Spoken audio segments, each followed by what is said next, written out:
미국의 탈탈 털린 국정원 활동. 이거 털리면 안 되는 거 아닙니까?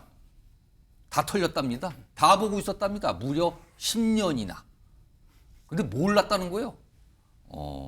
일단 영상으로 무슨 내용인지 좀 소개해드리죠. 보십시오. Right. So with the story of this one Roe family, you understand the universal story of what happens to the defectors, the North Koreans that flee and try to make it to South Korea to freedom. Freeze its WMD program for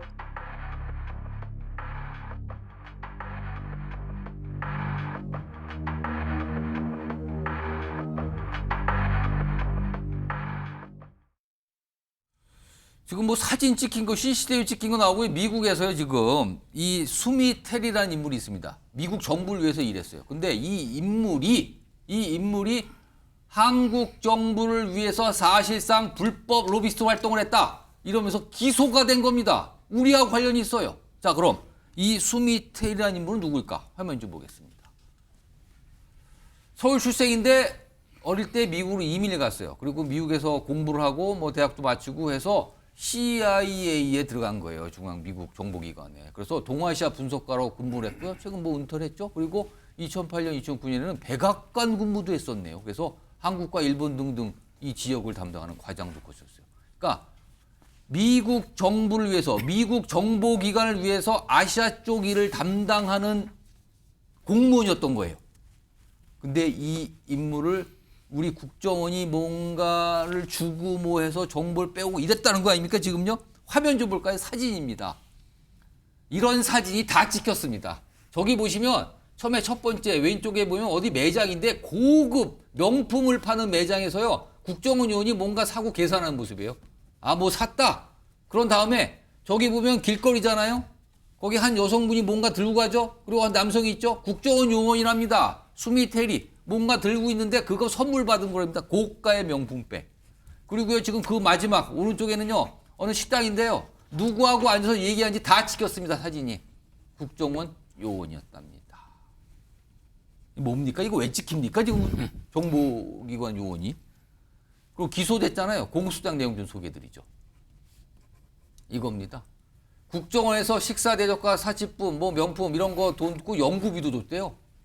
근데 이걸 다 미국에 들킨 거예요. 국정원 간부 카드 내역, 그다음에 매장 CCTV를 통해 다 확인됐다.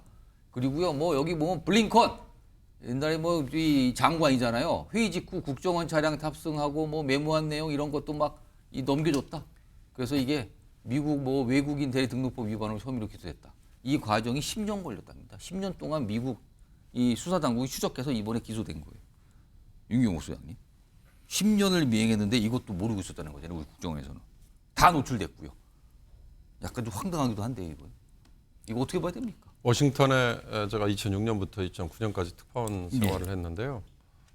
워싱턴에 가면 외국에서 온 사람들은 라비스트로 일단 등록을 하면 이런 활동을 하는 게 어떻게 보면 적법합니다. 근데 라비스트 등록을 위해서는요. 상원의 시네이트 갤러리라는 데가 있어요. 그 시네이트 갤러리에 제가 라비스트로 등록을 했습니다. 하렵니다. 이 얘기는 뭐냐?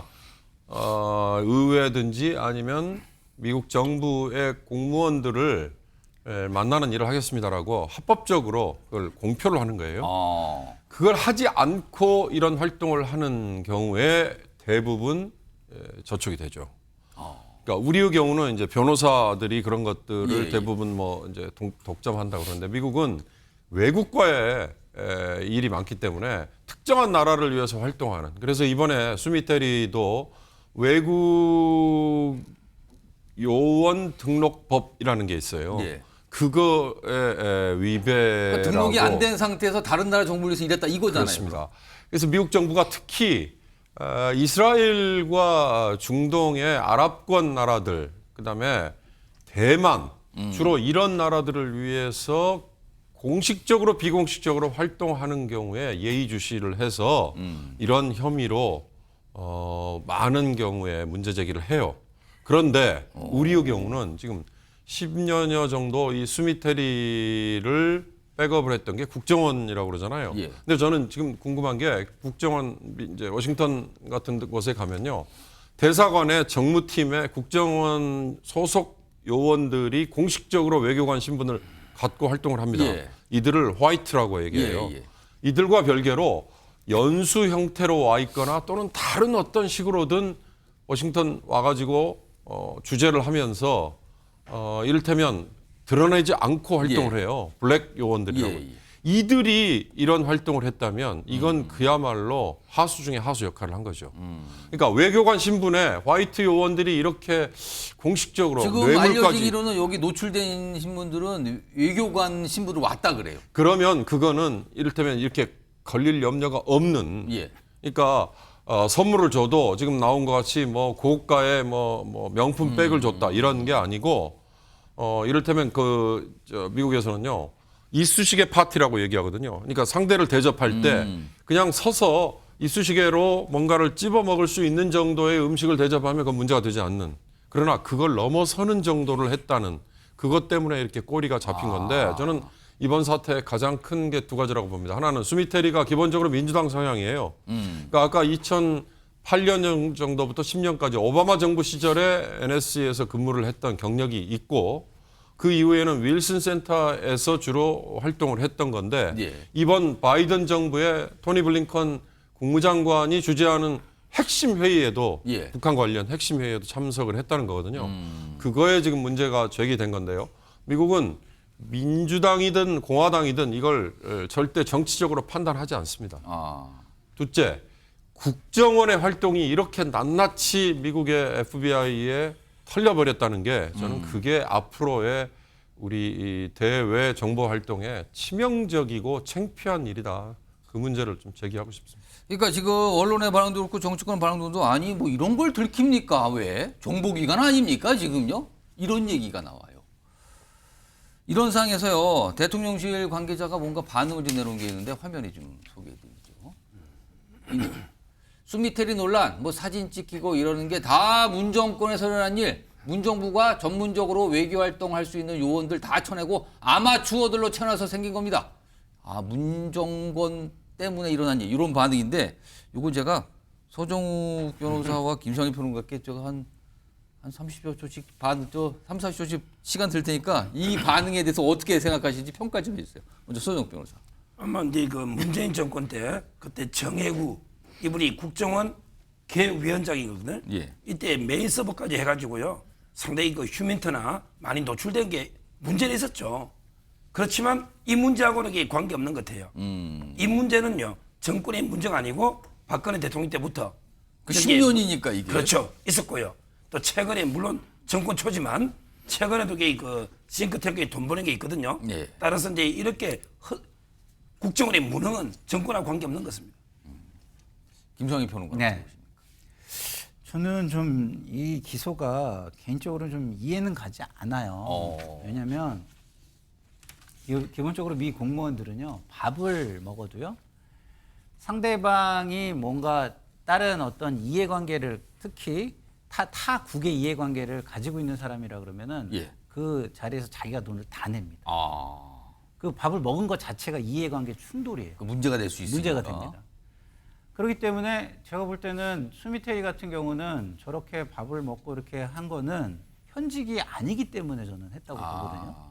그리고 좀 전에 우리 윤경호 우리 선배님께서 잘 말씀해 주셨지만 이 사람들이 국정원 소속이긴 하지만 외교부로 파견 나와서 외교관 신분. 외교부의 정무공사이고 예. 참사관인 거예요.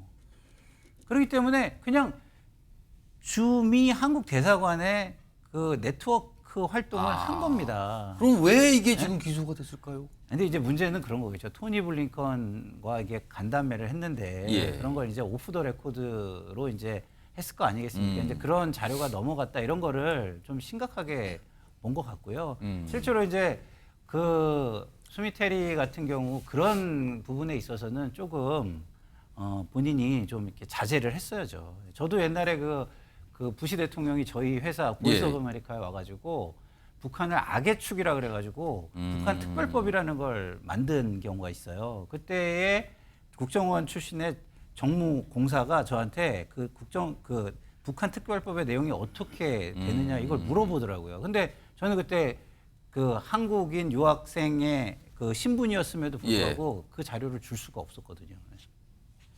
알겠습니다. 아무튼 좀 파장이 좀 일고 있어요. 다음 주제는 오늘 대법원의 판단이 나온 내용인데요. 그 내용 좀 보겠습니다. 동성 커플 건강보험 자격 인정하는 대법원 판결 나왔어요. 일단 화면 좀 볼까요? 대법원 판결 내용 좀 정리해 보죠. 자, 사실혼 동성 배우자 건강보험 피부위원자 등록 가능하다. 이게 원심, 2심의 승소 판결 확정한 건데 동성애양 이유만으로 배제하는 건 안 된다. 뭐 이런 건데요. 윤치환 변호사, 뭐 시간이 많지 않아서 제가 한 1분 여슬 텐데 이게 어떤 의미입니까 지금 이거는? 저희가 이제 보험 가입자의 경우에 예. 돈을 내잖아요. 예. 그럼 가입자가 돈을 내면 그 가입자 그 특정 관계에 있는 사람들은 돈을 내지 않고도 보험 혜택을 받죠. 이걸 피부양자라고 합니다. 예. 근데 통상 피부양자로 법에는 이제 배우자로 기재돼 있어요. 배우자, 직계, 존속, 비속, 형제자매. 그러니까 사실혼 관계는 법에 없습니다. 근데 건보공단이 이거를 여태까지는 관례상 사실혼 관계에도 피부양자로 인정해 줬어요. 그런데 동성 사실혼이냐 이성 사실혼에 따라서 달리 판단한 거죠. 이성 사실혼은 그냥 해줬어요? 해줬는데 동성 사실혼은 거부한 거예요. 그러니까 법원이 볼 때는 저는 법원의 판단이 맞다고 보는 게 이게 가족 관계를 인정한 것이 아니고 평등 개념을 도입한 거죠. 왜 동성 사실혼 관계는 당신들이 처분을 그렇게 하면서 이성 사실혼 관계는 처분을 그렇게 하면서 동성을 인정하지 않느냐 이것은 평등권 침해다라고 한 것이기 때문에 예. 가족 관계에서 동성 간의 뭐 사실혼 관계를 인정했다 이렇게 보기는 어렵고 동성부부를 인정한 것까지는 아니지만 그렇죠. 건강보험상 등록 자격은 인정해줬다. 그러니까 사회보장 차원에서는 차별하면 안 된다라는 취지의 판결이라서 예. 저는 뭐 특별한 판결로 보이지는 않아요. 그러니까 동성부부 인정 이것까지 해석될 판결은 그런 건 아니다. 아니에요. 예. 부부는 아니지만 동성끼리 사실혼 관계 비슷한 상황에는 건강보험 등재 가능하다. 이것까지 인정했다는 판결이군요. 알겠습니다.